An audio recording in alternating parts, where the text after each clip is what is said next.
Seek God perfectly. Justify my soul, O God, but also from your fountains fill my will with fire. Shine in my mind, although perhaps this means be darkness to my experience, but occupy my heart with your tremendous life. Let my eyes see nothing in the world but your glory, and let my hands touch nothing that is not for your service. Let my tongue taste no bread that does not strengthen me to praise your great mercy. I will hear your voice, and I will hear all harmonies you have created, singing your hymns. Sheep's wool and cotton from the field shall warm me enough that I may live in your service. I will give the rest to your poor. Let me use all things for one sole reason, to find my joy in giving you glory. Therefore, keep me above all things from sin. Keep me from the death of deadly sin, which puts hell in my soul. Keep me from the murder of lust that blinds and poisons my heart. Keep me from the sins that eat a man's flesh with irresistible fire until he is devoured. Keep me from loving money, in which is hatred, from avarice and ambition that suffocate my life. Keep me from the dead works of vanity and the thankless labor in which artists destroy themselves for pride and money and reputation, and saints are smothered under the avalanche of their own importunate zeal. Stanch in me the rank wound of covetousness, and the hungers that exhaust my nature with their bleeding. Stamp out the serpent envy that stings love with poison and kills all joy. Untie my hands and deliver my heart from sloth.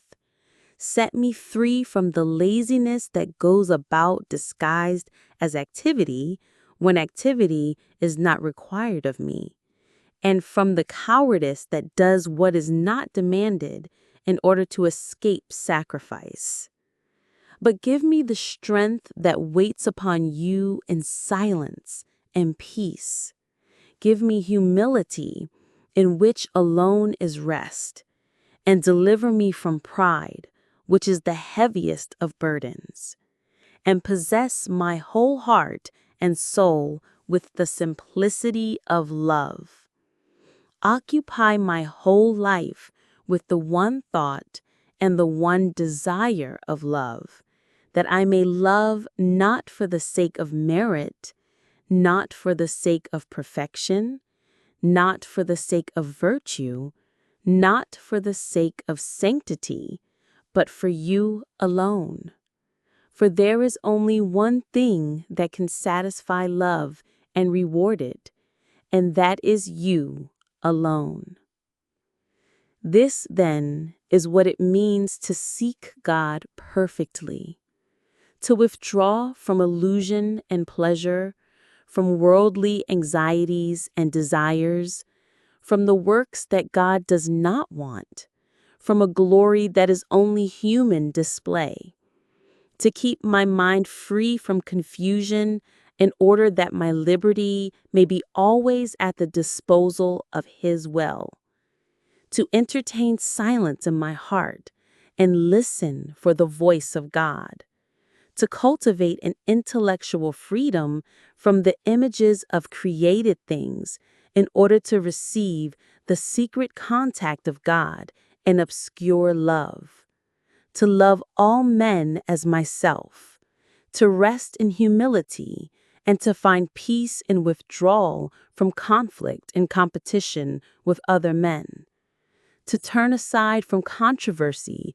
and put away heavy loads of judgment and censorship and criticism, and the whole burden of opinions that I have no obligation to carry, to have a will that is always ready to fold back within itself and draw all the powers of the soul down from its deepest center to rest in silent expectancy for the coming of God, poised in tranquil and effortless concentration upon the point of my dependence on Him, to gather all that I am and have all that I can possibly suffer or do or be, and abandon them all to God in the resignation of a perfect love and blind faith and pure trust in God to do His will. And then to wait in peace and emptiness and oblivion of all things. Bonum est prestallori quum silentio salutare Dei. It is good to wait in silence for the salvation of God.